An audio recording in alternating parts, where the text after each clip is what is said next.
जिस प्रकार से अग्नि एक ही होती है मरघट की और यज्ञ की, फिर भी हमें दोनों में भेद करना पड़ता है। हम उसको पवित्र मानते हैं और उसको अपवित्र मानते हैं। अगर परमात्मा एक ही है तो फिर ये द्वैत है, इसका हमें विरोध करते हैं और करना तो चाहिए, लेकिन परमात्मा एक है, अग्नि अपवित्र नहीं हुई, इसके बारे में न तो मरघट वाली अग्नि जो है अपवित्र है और न तुम्हारे घर वाली अग्नि पवित्र है। ये भी जरा विचार करके देखो, अग्नि तो अग्नि ही है। ये पवित्रता अपवित्रता तो तुम्हारे मनोभाव हैं। भावो विद्यते देवो न पाषाणे न मृण्मये। आप मूर्ति को भगवान देख सकते हो, अपने भाव के द्वारा ही तो देखते हो। इसी प्रकार अग्नि में जो अपवित्रता देखी तुमने, अपने भाव से देखी। तुम्हें मुर्दा जो है वो छूत का लगता है, इसलिए तुम सन्यासी तक को छूना बर्दाश्त नहीं करते, क्योंकि सन्यासी का वध गुरु के द्वारा हो जाता है। गुरु जी क्या कर देते हैं? सन्यासी के शरीर को मार देते हैं। कहते हैं आज के बाद तू इस देह को कैसा समझ? मर समझ, ये जीवित नहीं है। तो हम लोग उसको छोत का मानते हैं। वैष्णव लोग सन्यासी को क्या मानते हैं? छोत का मानते हैं। इसी तरह से आम आदमी जो है मुर्दे को क्या मानता है? छोत का मानता है। और चलते फिरते शरीर को नहीं मानते। ये सब देखो भावों का खेल है। कि चलते फिरते शरीर को क्या मुर्दा मानते हो? क्यों नहीं मानते? है तो मुर्दा ही है। मस्त राम मुर्दों से बोले, मुर्दा कुछ बतलाएगा। इन मुर्दों में से एक मुर्दा बोला, अरे मर जा, सुख तब सुख पाएगा। वो तो मुर्दे, और बनते क्या हो? जीवित बनते हो। तो यहाँ तुम्हें छूत इसलिए नहीं लगता है कि तुम्हें धोखा जीवित होने का। अब जो जीवित है उसका नाम जीव है, उसका नाम देह नहीं है। देह तो अभी भी इस क्षण भी मुर्दा ही है। तो तुम्हारे भाव में ही तो क्या है? हाँ? तुम्हारा भाव यहाँ पर बहुत रिजिड है कि हम जिंदा हैं, लेकिन हम मरे। ये मरे मराए तुम घूमते रहते हो और जिंदा समझ के अभिमानी बन जाते हो। आज ये लड़ाइयाँ किस बात की हो रही? अब कबीर बाबा ने बहुत गहराई से ये बातें की तो लोग नाराज हो गए। क्या बोले? अगर तू है ठाकुर का जाया, गंदी बात है थोड़ी। अगर तू है बनिया का जाया, अगर तू है ब्राह्मण का जाया, तो बता दे किस रास्ते से आया है। अब कबीर की वाणी थोड़ी जो है कड़ू थी, लेकिन तुम्हारे शास्त्र भी तो यही कह रहे हैं, जन्मना जायते शूद्र। हर ब्राह्मण जो है जात का आदमी शूद्र है, हर ठाकुर जात का आदमी शूद्र है, हर बनिया जात का आदमी हाँ, और हरिजन जात का आदमी शूद्र है। ईमानदारी से बताओ, तुम अभी अपने को जीव मानते हो कि देह मानते हो? ईमानदारी से बताना। देह मानते हो तो शूद्र हो, लेकिन है तुम्हें अपनी शूद्रता का ख्याल? यूं ही खामोगा ठाकुर ब्राह्मण बने फिरते हो। ये सब कहा है हमारे ग्रंथों ने कि वर्ण धर्म और आश्रम धर्म का पालन करो। तो वर्ण धर्म माने जाति धर्म नहीं है। आश्रम धर्म का मतलब सजावट कर लेना नहीं है, कपड़े पहन लिए। आज एक सन्यासी से किसी ने प्रश्न किया कि आप भी भगवा वस्त्र पहने हुए हो, और एक आदमी कल मैंने देखा था गृहस्थ के कपड़े पहने था, आज भगवा वस्त्र पहने के आ गया तो वो भी सन्यासी हो गया। तो आप में उसमें कोई अंतर है क्या? मुझे बहुत बड़ा अंतर है। हम पहले जो है हाँ घिसे गए, पटके गए, पछीटे गए, रगड़े गए, हाँ गुरु के द्वारा जो है रगड़े गए, जाने क्या क्या दुर्दशा हुई, और तब हमें ये वस्त्र पहनने को मिले।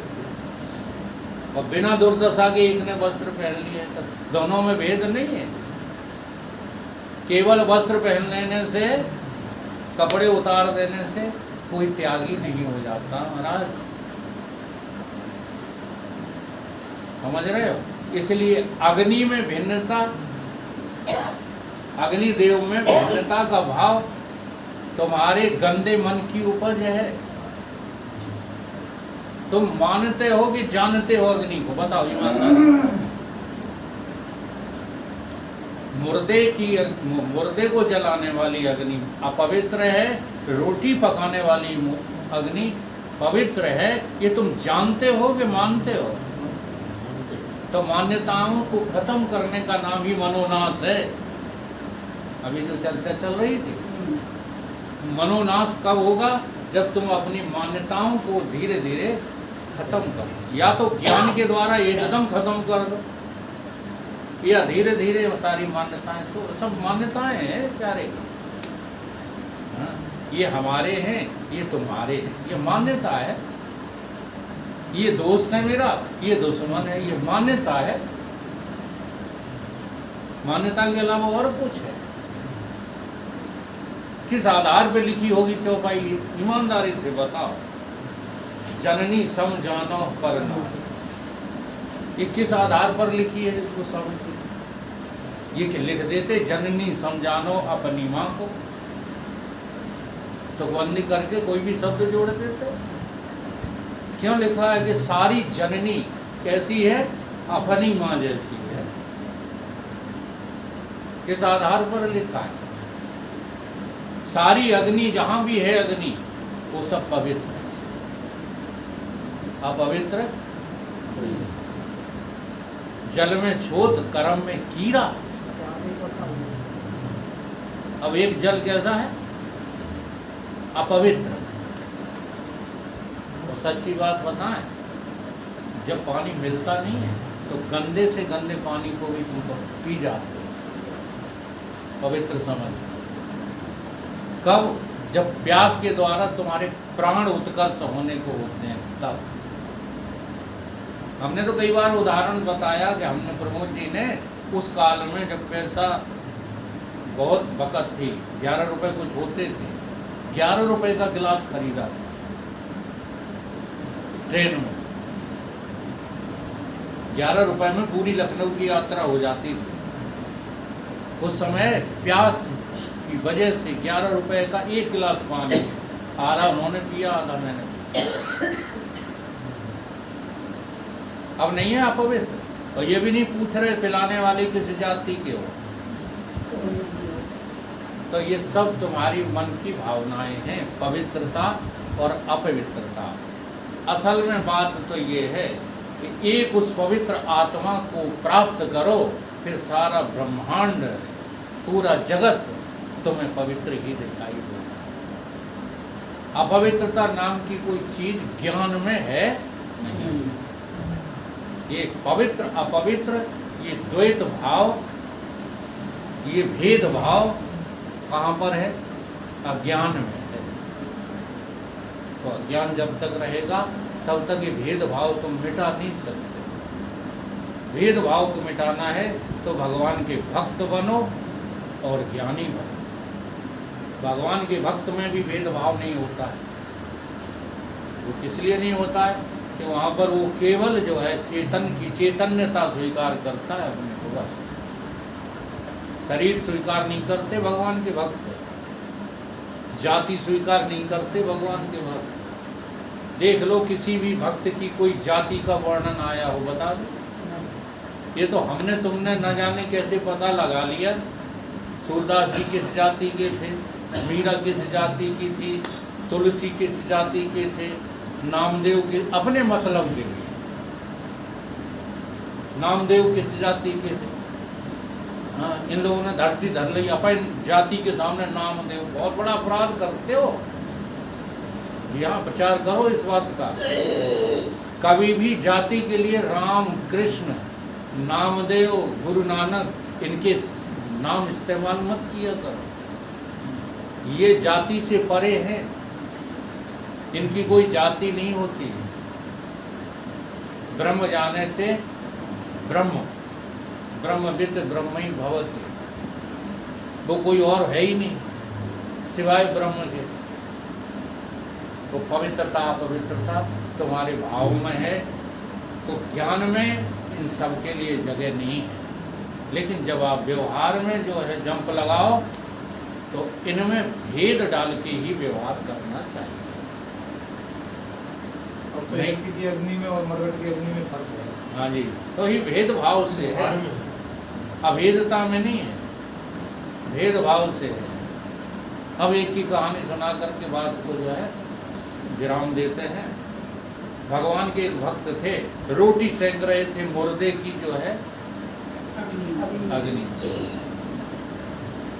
शंकर पार्वती चले वहां से, देखा। पार्वती ने कहा कि आपने बहुत दिन हो गए अपने भक्त के दर्शन नहीं कराए, तो उन्हें कि आज कर लो। जाकर के भिखारी का वेश धारण किया, रोटी मांगने लगे। तो उन्होंने जो रोटी सेक की थी अपने खाने के लिए, वो फेंक दी। तो उन्होंने कहा ये कोई जो है भीख देने की वो है, विधि है, तुम जानते नहीं हम कौन है। तो उन्होंने रोटी छीन ली कि अब जो तुम हो सोई बता दो तुमको। तो एकदम जो है प्रकट हो गए भगवान शंकर और पार्वती। और प्रकट होकर के कहने लगे कि हम साधारण नहीं हैं। प्रणाम किया उन्होंने, पूजनीय हैं आप, आदेव देवों के देव हो। तो अब तो कुछ सहूर आया? उन्होंने कही सहूर कुछ नहीं आया, अगर भूखे हो तो रोटी तो ऐसे ही हम देंगे आपको, कि हम भूखे कुछ नहीं है, हम तो तुम्हारे ऊपर खुश हैं, वरदान मांगो। तो जानते हो क्या भक्त बोला? अरे तुम क्या करते, 1 किलो सोना मांग लेते। उसने कहा कि भिखमंगों से हम नहीं मांगते ना, अपना रास्ता पकड़ो। पार्वती जी नाराज हो गई।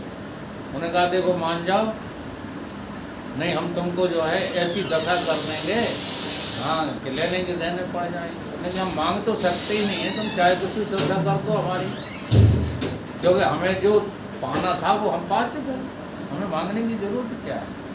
वो हकीकत है। ब्रह्म ज्ञानी के साथ दर्शन नहीं, नहीं तो अटके हो भी आप। आत्मज्ञानी को किसी दर्शन की जरूरत नहीं पड़ती, और जो भी दर्शन देने आते उन्हें वो टिली लिली कर देता है, जाओ अपना काम देखो। अगर आप नहीं मानते हो तो रामायणी जो रामायण बोलें, मनु शत्रुपा के सामने ब्रह्मा विष्णु महेश जाने कितनी बार आए, हाँ, और वरदान मांगने की कहने लगे। उन्होंने कि अपना काम देखो, तुमसे हमें कुछ नहीं चाहिए। ऐसे ही उसने कह दिया। तो पार्वती जी ने कहा कि तुम्हें बैल बना देंगे, नहीं बना तो बैल बन गए। अब बैल बने, सानी खा रहे। पार्वती मैया पहुंच गई, बोलो अकल ठिकाने आई। उन्होंने कहा अब तो और भी आनंद है, पहले हमको पकाना पड़ते थे, अब तो जो है सानी करी कराई मिलती है। कि नहीं मानोगे, नहीं मानेंगे तो तुम्हें ऊँट बना देंगे। बना दो, ऊँट बना दी। अब चले जा रहे हैं, पार्वती मैया फिर आ गई सामने, बोलो अकल आई कि नहीं आई? उन्हें कहा बिल्कुल आनंद ही आनंद है, हरि सेवक की नहीं। हाँ, कहा है अब सानी का इंतजार भी नहीं करना पड़ता, चाहे जहाँ झप्पे। तो पार्वती जी समझ, ऐसे होते हैं ज्ञानी भगत महाराज मास्टर साहब। उन्हें दर्शन वर्शन की जरूरत नहीं होती, उनको तो आत्म तृप्ति हो जाती है। अहम ब्रह्म द्वितीय नास्ति, मेरे अलावा कोई है ही नहीं, फिर मुझे दर्शन की जरूरत क्या? दर्शन हमारे ही होंगे, जहाँ कोई खड़ा होगा सामने आके हम ही तो होंगे, कोई और थोड़ी होगा। ये है बोधक स्वरूपता।